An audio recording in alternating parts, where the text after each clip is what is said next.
Quand est-ce que ce pays va se réveiller, en fait? C'est trop grave.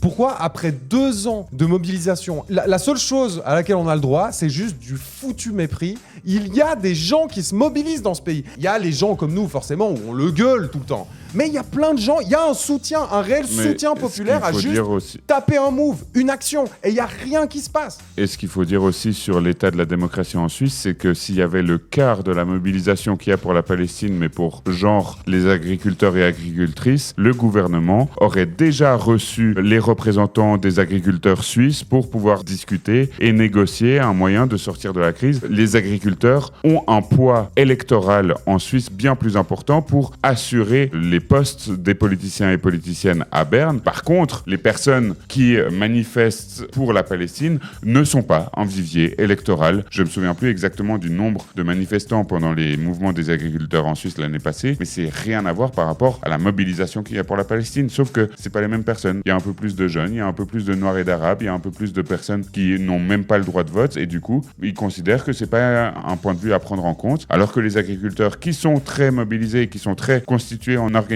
bah oui, là, ils sont pris en compte. Et ça nous apprend aussi énormément de choses sur la manière dont les groupes sociaux sont considérés dans une démocratie.